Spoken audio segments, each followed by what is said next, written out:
Welcome to The Business Strategist, the show for CEOs and founders ready to scale fast, lead smarter, and build a business that doesn't rely on them. I'm Adam Strong, award-winning strategist, former elite athlete, international speaker, and 3 times best-selling author. After 3 decades in business, I know exactly what it takes to grow, scale, and exit with impact. Each week, I dive into real conversations with industry experts, bold entrepreneurs, and clients navigating the uphill struggles of business, giving you the tools and the strategies to create more profit, more freedom, and more impact. Let's get into it. Most founders obsess over sales, over systems, over funding, but ignore the real growth engine, and that is people. Today's guest, Dr. Cynthia Bentzen-Mercer, is a US Today best-selling author, executive coach, and the creator of the Human Capital Investment Strategy. And she's used this in high growth companies to scale smart, but not chaotically. Now, with over 30 years of experience in C-suite, Cynthia has helped leaders treat talent like a strategic portfolio. She showed how to build a team that won't burn out as you level up. Now, this episode is a must if you're going through scale up specifically and want to create what I call a competitive edge. So we're going to be covering a multitude of different topics. We're going to be going through what human capital management really is all about, because I know that Cynthia's written a best-selling book, which we're going to be talking about, of course. I'm going to be talking a little bit about talent management, but more specifically, I want to really relate this to for you guys that are scaling up. And there are quite a few of you guys that are scaling up, and how important it is to get that talent down to a T. Anyway, with big warm welcome, Cynthia, welcome to the show. This episode is brought to you by Indeed. Stop waiting around for the perfect candidate. Instead, use Indeed sponsored jobs to find the right people with the right skills fast. It's a simple way to make sure your listing is the first candidates see. According to Indeed data, sponsored jobs have 4 times more applicants than non-sponsored jobs. So go build your dream team today with Indeed. Get a $75 sponsored job credit at Indeed.com/podcast. Terms and conditions apply. Thank you so much for having me and for that lovely introduction. Welcome. It's great to have you. And it's really interesting. When we spoke off air, which I think was last week or the week before, the first initiation or the first reaction to what human capital management, I was like, whoa, what? Tell us a little bit more about that, because in context, it sounds very complicated in layman's terms, but could you give us a little bit of context around what that means to the average Joe? Yeah, absolutely. So I kind of think about it, if you think of sort of a pyramid, right? So at the foundation, you want individuals that have the ability, the physical ability, the cognitive ability to do the work. So whether that's lift 50 pounds or drive, what have you. You also need individuals to fit within the culture of your organization. If you're a very fast-paced culture, high growth, that's a different culture than somebody that's keeping the wheels running on time. Sounds like the person listening is more likely that high growth model. The very foundation, the non-negotiables are I have to be able to physically do the job and fit the culture. And then we layer on things like skill and knowledge. Those are teachable attributes. I can learn the knowledge. I can learn to recite the care path. And the skill is I can execute that. And then at the tip of that is the natural talent, which you referred to in part of your opening remarks, which are the non-teachable from my vantage point in positive psychology. It's the hardwired DNA, the stuff you do naturally. The composite of all of those things are the human capital that individuals bring to your organization. And so rather than focusing on one element, when we're thinking about human capital, we're thinking about the entire collection of what I am bringing as an individual to your organization to invest and to put forth the energy and the effort. So you're looking at it from a big picture perspective. We're not just talking about a person or a person per se, individual, whatever. You're looking at big picture we're looking at DNA, we're looking at personality, we're looking at the full, the full boundary. Is that, have I said that correct? Exactly. Because so often we pick and choose which thing that we're going to focus on. And so what I'm really challenging you as a business leader is to think about the whole collective. And then, as we'll get into, if I'm going to place my bet, where will I place my bet in terms of greatest return on that investment? Yeah, love that. Some good stuff. Tell us a bit more about your background. Sorry, I skipped a question there, didn't I? But tell us a bit more about your background. I mentioned that you've been in this kind of realm for the last 30 plus years, long time. What have you discovered in relation to this human capital strategy piece? Like, give us a bit of a backstory. Sure. So really spent majority of my career in human resources. So in both American-based and international organizations, predominantly throughout Asia Pacific and the UK when I was in with a commercial real estate organization.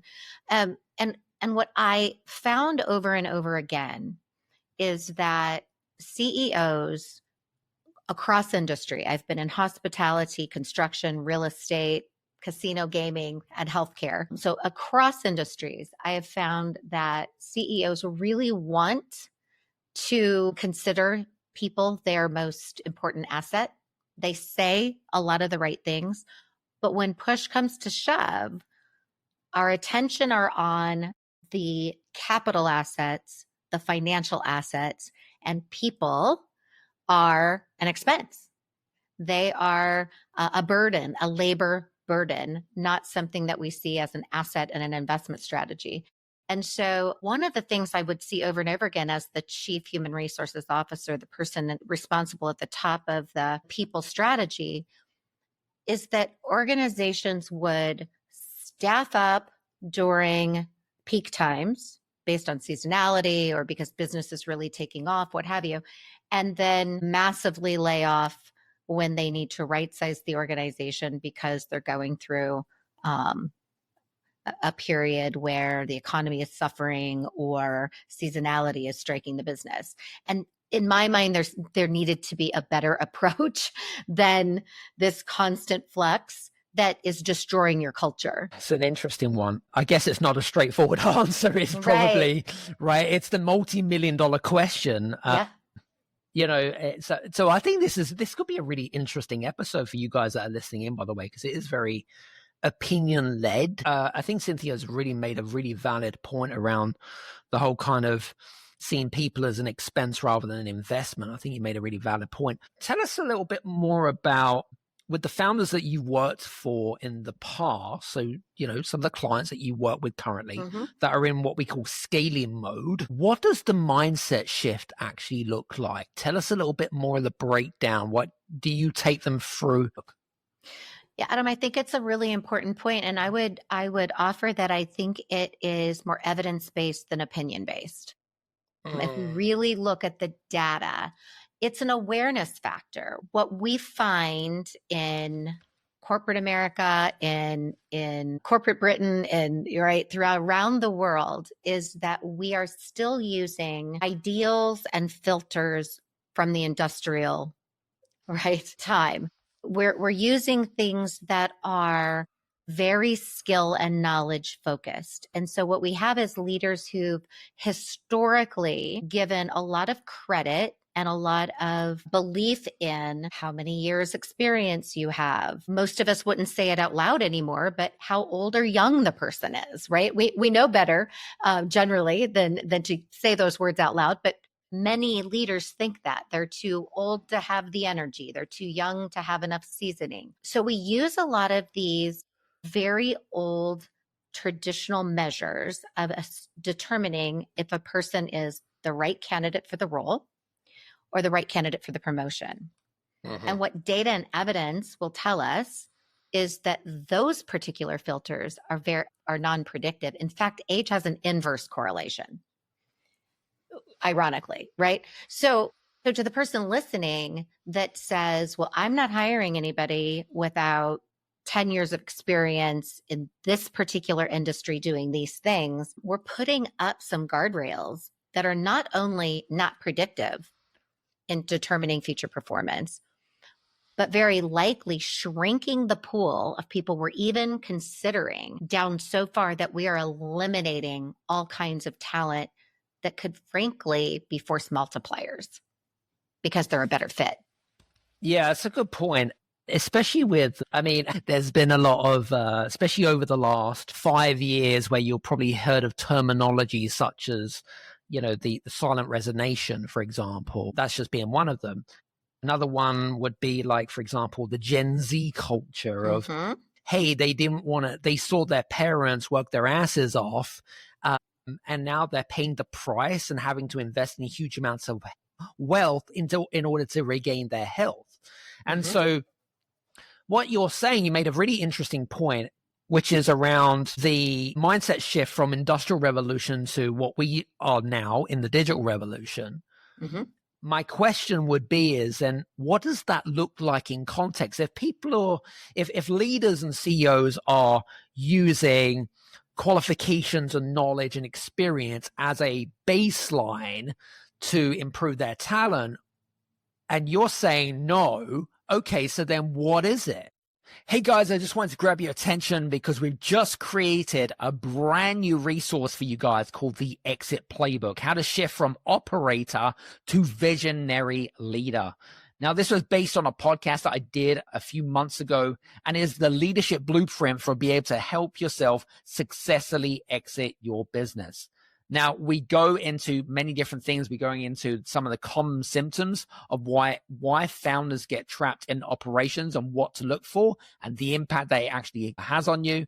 We also go into some deep dive exercises that addresses some of the fears, some of the reflections, also how to basically let go of some of the control that you have. But more importantly, how to shift your identity within your business and how to align your strategy to your exit and how to challenge your belief systems, more importantly. Listen, it is a free playbook. The link is in the show description notes.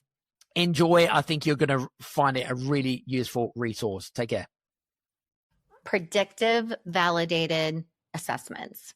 And so you can go about this one of two ways. You can build or buy. So you either get the right knowledge within your organization to build a structured interview. And when I say structured interview, simple terms, right? It's the same questions for everyone that's applying for a particular job. They're behavioral based, and you have a very clear conceptual match of what the answer looks like based on top performers. So you study your best or the best of the best in your industry. You understand what the best of your best in the industry or within your organization are from a natural talent, not skill and knowledge perspective. And you build an interview that consistently is given to every candidate. And you're looking at the layer that I can't teach, but I can develop, right? Or there are many organizations out that are international that provide already predictive validated psychometric instruments that you can bring into your organization. There's Predictive Index, there's Talent Plus, there are a number of others that we could put in the show notes by example. But what those do is when you look at the Schmidt and Hunter study that's been validated over and over again, and you look at the predictive validity, we're talking about things like years of experience or time in the job, what have you, or education as being 0.2, 0.02, 0.03 in terms of predictive validity. When you're using a true predictive model or assessment, you're looking at 0.05, 0.06. I've seen them as high as 0.8. Now I'm saying I'm adding science to my gut. Because now I can say they feel like they fit the culture. They have the requisite skill and knowledge. I'm not suggesting that you hire somebody to do operations in a medical field that don't have a medical degree, right? Or I'm not suggesting that you hire an executive assistant that doesn't know how to type. But you might hire an executive assistant that isn't a master of Excel and be willing to have them go through a class to learn that because they have all of the other gifts like anticipate needs, natural smiler, relational builder, etc. Interesting. So the first thought that came to my mind then is, what's the difference between an assessment over, say, psychometric testing? Because there's lots of psychometric tests that's out there. Do they work in synergy with each other, or are they polar opposites in terms of the outcome of what they determine to deliver?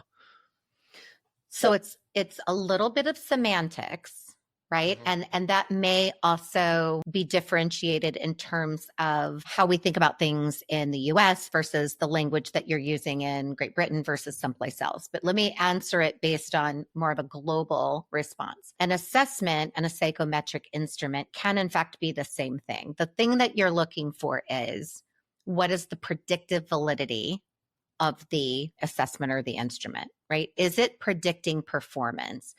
So it's different than Myers-Briggs, the DISC profile. There's a lot of 4-quadrant models out there, right?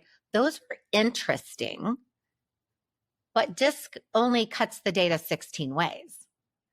And the reality is there's way more varieties of talent than 16 looks, right? Or in Myers-Briggs, I could be an ENFJ and you could be an ENFJ, but we could be really wired for very different types of jobs. So what a good psychometric talent instrument is looking at is, for this kind of job, for a sales job, for a leadership position, for a customer service representative, the talent themes that are most aligned with that job and how similar is the candidate to the top performing teacher, police officer, nurse. Right. So it's getting the right instrument in the first place and ensuring it has high predictive validity. Now we're certainly getting into the science and the data and stuff like that. Yeah. Now, normally I'm not a numbers person, but actually you kind of got me. You got my creative juices flowing. So, but that's really interesting. I mean, because you've studied this and you would have seen the patterns and, and what's good, what's not so good, or what can be improved upon and things like that, right? Yeah. And here's the thing too, Adam, I want to add, I don't own a behavioral science company. I don't have stock in a talent instrument, right? So this is completely objective and based on data of looking at how people assess candidates and what works. I think the really important thing for the person listening is right? Because there's an investment. There's an investment to put this kind of rigor. The why bother is the force multiplier. Mm-hmm. And that is when I get the person who is most naturally wired to do that type of job, and I couple that with the requisite skills and knowledge, they will outperform an average person, mm-hmm. right? And it's really not the person that's average. It's really average for that job. They will outperform 2 to 3x. And so what that does now is that when you staff, and I'll just be hypothetical, you staff with 50 people for your growing business because mm-hmm. you're scaling, you're able to staff with these highly talented individuals that you have high predictive validity that they're in the right role and they're going to do the things naturally, consistently, spontaneously, and they're going to perform 2.5 to 3 times X somebody else. Now, as you're growing, you can start small and you can scale up. And if, unfortunately, seasonality or other things happen where you need to pull back, you don't have to lay a bunch of people off because you haven't bloated in the first place. Yeah. So that's really, in addition to better customer service, better bottom line results, people that love what they do, mm-hmm. delight the people they're working for. Yeah. So what you're saying is basically it's more lasered focus specifically about how do I get the most out of people, right? Really, in a nutshell, right? If I could summarize it, right? If you put your natural talent, right? You're a strategist. You're a big thinker. You're able to see things several steps down the road before most other people. It's spontaneous. It's consistent. You don't sometimes do that. You can't help yourself. You find joy in that, right? At the end of the day, when you've got really to turn the light bulb on for somebody, that feels amazing.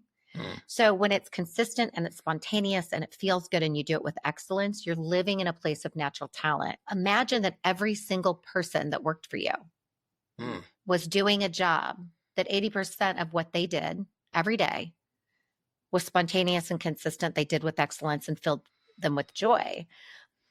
They're going to work harder, produce more. I mean, the benefits are exponential. But instead of focusing there, even though that people and labor are the most expensive part of our balance sheet, right? In most industries, it's the number one cost. In some industries, it's the second most expensive. And yet, we don't treat it with the same care and rigor that we would our financial portfolio. If you had an underperforming fund in your financial portfolio, you would address it immediately. Of course. If you have an underperforming employee, we may or may not address it immediately. If you have an average performing fund, you'd put it on a watch list. And you'd have some criteria about what that's going to mean, whether it's going to stay or not. When you have an average performing employee, sometimes we just kind of look the other way. So there's all of these. We'll take a bet on a new fund. If we've done our research, it has good reason to believe it's going to outperform, even though it's new, hasn't had a lot of time on the market yet. But we're thinking we've got intel that says it's going to be amazing. We're going to take a risk on that. We seldom take that same risk when it comes to people, nor do we have the data to support taking the risk. I think you make a very interesting argument, should we say, in the way that a lot of founders and CEOs run their businesses. And I think you're right. I think whether it be as you had rightly pointed out, which is regards to running a fund, but it could also mean things like, focusing too much on increasing valuation in a company, or developing assets within a business. If it doesn't work, we'll probably get rid of it straight away and replace it with something better. But people is a little bit more complicated, right? That's right. It's not such a simple thing. You're dealing with human beings here. That's right. It's easy to deal with a number or something which generally isn't tangible. Whereas with people, there's a fine line. You always, because there's a lot of psychology that goes into this, as we talked about offline. I suppose I want to pick up a point that you made really, really quickly. How does the frameworks and the strategies that you've developed within the book, how does that help a lot of business owners identify if people are in the right role in what they do? Because again, that really does affect scale ups. And I cannot tell you how many conversations I've had with people where a business isn't running smoothly because they're unaware that people are not using their natural ability, or they're in a role that is completely polar opposite to their personality, and they're just not getting the most out of it. Right. Beautifully said. I mean, that beautifully said. So the way that I walk the CEOs through the model is I use a 6-step framework that follows how you would think about an investment strategy, from being very clear on your goals is step 1. But step 2 is developing a pro forma. Step 1 is developing the pro forma. Step 2 is really doing an audit. Because think about you would not allow your business to run an entire year without monthly looking at your balance sheet. Of course. And assessing everything, right? Probably more than monthly. For a lot of us, we're looking at it on the regular. So what I encourage and what I help CEOs do is look at this in terms of a framework. If you think about it this way, think about that the y-axis is performance. And you're thinking about performance from all of the traditional measures that fit your business. Okay. Whatever the output is, adherence to budget, revenue, what have you, whatever the performance is. And then the x-axis is natural talent. And this is where having a really good instrument that is giving us, we're not guessing at talent, we're really understanding it. So if you think about that framework and the 4 quadrants that go in there, Yep. you are evaluating with data, qualitative and quantitative data, your entire human capital portfolio. So if you've got 100 people, you're looking at 100 people and you're saying who has the natural talent that is executing their natural talent, as you just said, and is performing. That's your upper right. We need to invest heavily in those people. Those are our rock stars. Who are those people in that lower right that their performance isn't quite up to speed yet, but they have this big talent? These are perhaps the people we've rolled the dice on and we said, we're going to grow these people up. So really going to invest and develop those individuals. They've got the raw talent, need more seasoning. Where it gets tricky is the upper left. These are people that are performing, maybe not knocking it out of the park, but performing, but don't really have that big talent for that job. Because remember, everybody has talent. Every single person has talent. The question is talent for what? So to your earlier point, when you said maybe they're in the wrong role, right? Those are the people oftentimes we sort of don't spend a lot of attention to because they're doing just enough to stay off the radar, but they're not really taking our business to the next level. They don't really have the talent for the role that's big enough to take us to the next level. That is where so much risk and so much opportunity is happening. And then hopefully, that bottom left are the individuals that are underperforming and they don't have the talent for the role. And what I consider there is it's a recast opportunity. You're either recasting them into a role that is a better fit, or you're recasting them to the competition. Right? You're inviting them to go work for somebody other than you. You're putting them on the market. You're putting them on the market. Yeah, I like to say a compassionate bus stop. But it's really that upper left, those people that are sort of getting by. They're sort of treading water. And we're busy and we're focused on so many other things that can go on too long and really limit our ability not only to scale, because those individuals can't take on more. That's where you end up having to hire a whole bunch extra people rather than having the force multiplier. It's really interesting. I recall, must have been a couple of years ago, I recall speaking with a CEO founder on this particular subject that we're speaking about. And he says to me, Adam, he said, I've got a few people within my team and they're just not getting it. Like I want to wean them out.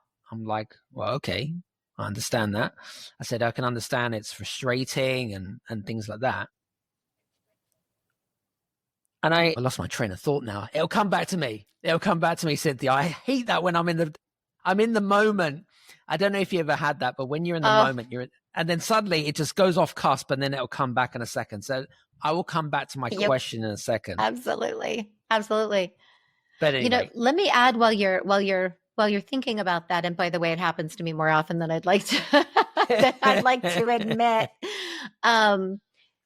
The one thing that I don't want to leave without mentioning is the biggest difference, and this is obvious but important, in giving the same rigor and attention to our human capital that we do to our financial capital and other things, is that people can walk, right? People have agency. I choose to bring my human capital to your organization, and I can choose to take my human capital elsewhere. So when you have those individuals that are those rock stars, that are those incredible, high performing, great big talent for role, and they are not invested in, they are not given the attention and the development and the opportunity, especially in this market globally, opportunities are available, and they're really available to your most talented. I agree. I absolutely agree. And by the way, my question did come back, so that's good. And I wrote it down before I forgot it again. A few years ago, I was speaking to the CEO founder. The guys were, a few of them weren't working to optimal performance. He was not happy, and he basically wanted to sack them off. But in another way, he couldn't. And the reason why he couldn't was because he was afraid. I'm going to tell you why he was afraid. He was afraid because those people that weren't performing, the ones that have dragged their heels, were basically his originals, as in friends, family, that basically went through high growth. And so they had to hire Tom, Dick, and Harry to try to fill the void. And now he's got the team back up and running, but he's now got stragglers. How do you deal with the stragglers? America leads the world in medicine development. It matters. We get new medicines first, nearly 3 years faster. 5 million Americans go to work because we make medicines here at home. And not relying on other countries keeps us safe. But China is racing to overtake us. Will we let them, or will we choose to stay ahead? When America leads, America cures. Let's tell Washington to keep us in the lead. Learn how at americacures.com. Paid for by pharma. Any thoughts? Yeah, that is a tough situation. And I see that happen in family-owned businesses where you have generational businesses where, how do you fire your brother-in-law or how do you have the tough conversation with your nephew? Yeah. But also in organizations, to your point, with entrepreneurs that are building, it's some buddies that get together or some friends that get together and they sort of build this thing up. The reality is it's not easy, but it has to be addressed because what happens is companies can outgrow individuals at times. It is up to the individuals to remain relevant. It is up to the individuals to remain up to date, current, high performing. And there are times where the company just outgrows that individual. Here's what I do know. When you are not performing at the highest level, and when an organization decides to start bringing in top tier talent, and when I say that, they're doing the rigor to get the best of the best, the person that is mediocre for the job feels it. I feel it when Bob comes in and he's running circles around me, or when Susie comes in and she's running circles around me. It doesn't feel like a gift in the moment, but no one wants to work where they are just getting by, right? It doesn't feel good. So having that honest conversation about you got me here, and I'm so grateful, having an appropriate bridging perhaps to their next opportunity. But the absolute worst thing a leader can do is to hang on out of loyalty. Yep. Exactly. Right? Loyalty, because it slows, guilt. it slows the entire business down. Yep. Absolutely. 100%. And it's not normally the person that's in the position. It is normally the person that's steering the ship that has the problem. That's right. So that's for full disclosure. Want to bring up your point about the 4 quadrants. You mentioned, now I like to classify people as A players, B players, and C players, and D players, because that's kind of good for me. Now, we use D players, which are, should we say, they're the guys that should really move on. Right. But then I want to kind of go back to, so C players and D players. Now, C players, you mentioned that they're just getting by. They're kind of on the cusp where they're just trying to keep their head above water, to not get noticed. Now, I want to bring a point up here. Really valid point. I've run a business where it's really hard to understand if it's A, a skills issue, or B, an attitude issue. How do you try to figure out which is which without trying to force them to exit from the business and, be a bit of a douchebag? Right. How would you go about it? Yeah. So skill will is kind of what you're talking about. Do they have the skill or do they have the will? Which is it that's holding them back? Exactly. And what I would add is talent. Yeah. So that is the third part of the stool that often gets left out. It's not a skill or will. It's a natural wiring. And let me give you an example, and then I promise I'll directly answer your question. Another example of folks that would be in the C category, or my upper left on my quadrant. And we all know these people. They're the individual that works in your organization that knows where all the bodies are buried. They have all the institutional knowledge. They run all the reports on time, right? They're amazing. Nobody likes working with them, right? They aren't a natural smiler. They're rough around the edges. They're bitter Betty, but you can't imagine not having bitter Betty, because bitter Betty gets the reports out every week, or runs the payroll, or does whatever the thing is that you are relying upon. And you, as an entrepreneur, as an owner, don't want to have to deal with that. So you'd rather just put up with bitter Betty than have to, and get your reports than see her go. So that's another part of the C player. It's this. I would offer this to determine, is this a role player? The C person, is this a role player that they're only playing right field? That's all they're ever going to be. They're in right field, and we're just okay with that. And so we tolerate that they're a C, and nobody's harmed in the process. Then that's when I say, on those rare occasions, by the way, I say, let it ride. When it's blocking somebody else's upward trajectory, when that person who's kind of keeping their head above water, just doing the thing, and somebody else is not having an opportunity for promotion or moving up in the organization, it's a very different story. Or when they're creating drama. Skill is easy to measure. It's, do you need more training? Do you know how to do X, Y, Z, right? Skill is easy to measure. Knowledge is easy to measure. Will can be a conversation around how motivated are they, right? That comes with direct conversations. Adam, you've been slipping with this. Is there more resources you need? Do you feel like you have all the tools to get this done? Tell me what would be helpful so that you could meet your deadlines, right? So we're having that conversation. Yep. Most often, we can measure skill and knowledge. We can pretty well figure out if somebody's just like retired on the job, right? We have people that just kind of retire and stay in place. More often than not, it's the natural talent piece. They're not natural. They don't have a natural attention to detail. So they make a lot of mistakes. They're not naturally creative. So they don't come up with the big ideas. They're not naturally strategic. So they don't see beyond what's right in front of them.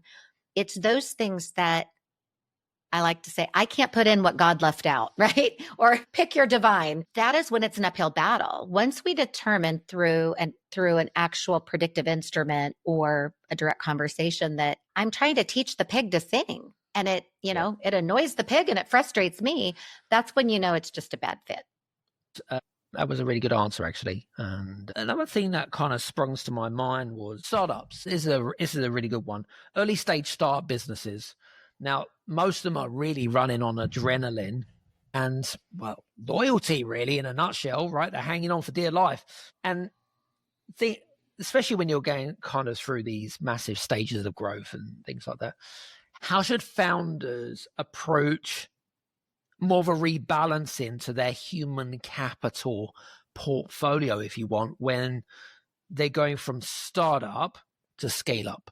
So I think two things. First of all, in the startup phase, which is my favorite because it's a greenfield environment, I can start with putting all the right rigor and tools in place. I can make certain that the person that I want helping me develop strategy has natural hardwired strategic acumen. Even if they don't know the ins and outs of the industry yet, I can teach that part, but they're a big thinker. I can put people in place that I need to make sure are dotting I's and crossing T's and making sure that all of our financials are ticked and tied. I can make sure that that person has that on the front end. So you're building early on this superpower of people that, again, are quite scalable. As they're racing to scale, the most important thing is the more you put the right people in on the front end, the more that they can do with fewer extra resources. Now, I've been in businesses, healthcare, the restaurant industry that was scaling so fast, or there was such a depletion, like of nurses, that people are, hey, do they fog a mirror? Yeah, they fog a mirror. Great. Put them in. The downside comes very fast because that same nurse or provider or whatever it might be in an industry of the person listening is, if they don't love what they do and they're not wired to do it, the person on the other end of that feels every bit of it. It's like crash and burn. Right. Right. I mean, my kids to this day, you got to be careful who you talk to about this talent stuff. My kids will be in a customer service interaction and the person will be a bit nasty and they'll say, not out loud, of course, but they'll say to me, I guess poor career choice. You know, they clearly don't love what they do. I love that. It's so funny. Now, when I have lots of conversations with lots of founders, they're very much obsessed with, you know, the new shiny penny, which could be AI, right? Sales. How do I get more funding, or how do I raise my next pre-seed or seed or whatever it is? But miss culture until it bites them. Now, what's the real cost of underinvesting in talent too late? And how do you, what is maybe some of the advice that you offer founders in terms of being able to spot it before it's too late, effectively? The biggest thing that I see is, well, let me back up. I believe that culture is created, nurtured, etc., by who you select, who you develop, and who you promote, right?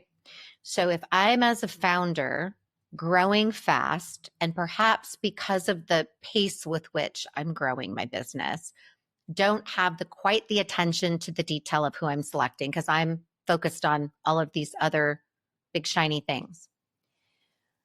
Every time I select somebody in or promote someone who is behaving in ways that are countercultural, what I'm saying to the organization is that's the behavior that gets rewarded here. Every time I bring a leader in that behaves, their behavior, what they say, how they act is creating culture, even when I'm not around, right? So understanding how your employees are feeling, watching your attrition numbers, being sensitive to those kinds of things are very important. There's some predictive tools out there through AI and some other things that can start to look at predicting behavior in terms of if these things are starting to happen, it's a sign that things are moving in the wrong direction from a people metrics perspective.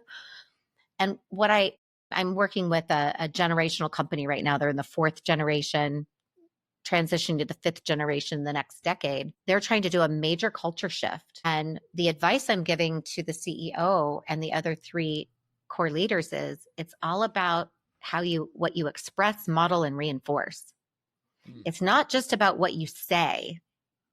We have a culture where everybody is honored and everybody's, there's dignity and respect and all the things. Most companies have nice words to say and nice mission statements. It's what you model. So when the person listening is out with the employees or pitching business or whatnot, how are they showing up? Because everyone's watching. We're always under a microscope. But here's the big part of it, which is part of your question. It's what do I reinforce? And what I reinforce is where 50% of the cultural shift happens. It's when I catch people doing something right and say, Adam, I loved the way you handled that. You handled that with that difficult conversation with such respect. Or it's having a private conversation and saying, Adam, in this company, we really value treating people with dignity and respect. And I have some concerns about how that went, right? And course correcting. Being a leader takes a lot of courage. And oftentimes it's relegated to HR. And so for many people listening probably think this woman does not sound like she came from personnel and people in HR because I come from a business mindset.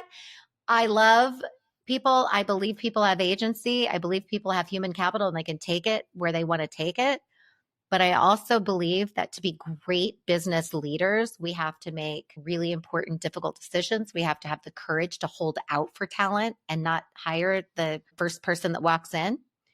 And we have to have the courage to model what we say is important. Very, very valid points there. in your conversations and your experience, what's the one people decision that most founders regret not making sooner, and how can our listeners avoid it? I think the biggest regret from a people perspective is not moving someone on that was behaving counterculturally because they were producing results. Right? So the person that is the top salesperson, or the person that you've counted on because they land the big deals, but they leave all the bodies in their wake. And it's well downstream that they say, there was a lot of damage done and it wasn't worth the results because those were short-lived, but the cultural implications were long-term. Yeah, that makes complete sense to me. It's getting deeper and deeper, ladies and gents, by the way. I hope that you are, first of all, enjoying the conversations, because, I don't think we've ever had anyone on this show actually that has such an advanced knowledge of not just the business psychology side of stuff, but how that kind of crosses over into understanding people and our talent as well, and the costs of that. So this has been a fascinating conversation.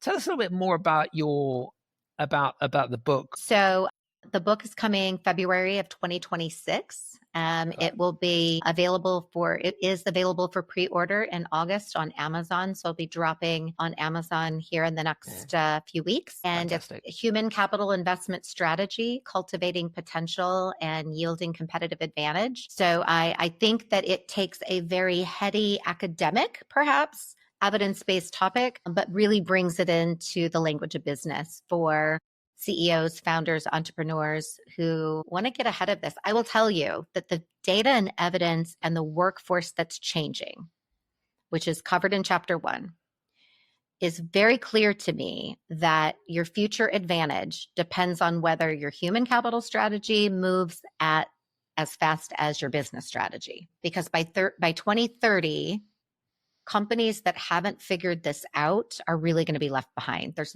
that much happening in terms of the workforce, the changing dynamics of the workforce, AI, technology, et cetera.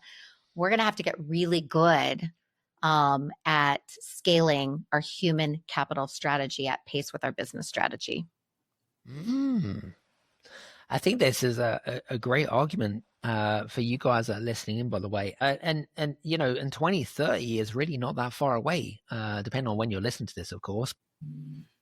I really do believe that, people are the key at the end of the day. Without your people, most people don't have a business at the end of the day. So why would you overlook that? It doesn't make any sense to me. So, but that's beautiful.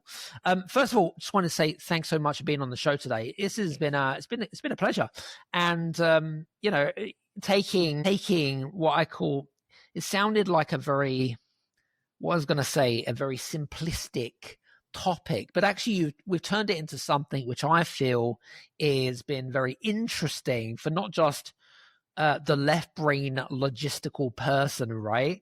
But also for the right brain creatives. So I hope you guys that have been listening in feels the same way too. And by the way, what I was going to say to you is make sure that you check out Cynthia's details in the show description notes.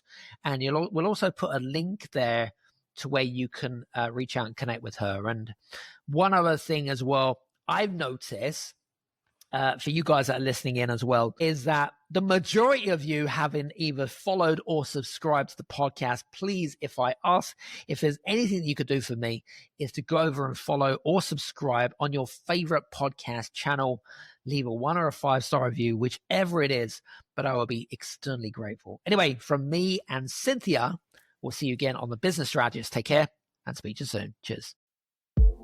Rinse knows that greatness takes time, but so does laundry. So Rinse will take your laundry and hand deliver it to your door expertly cleaned. And you can take the time pursuing your passions.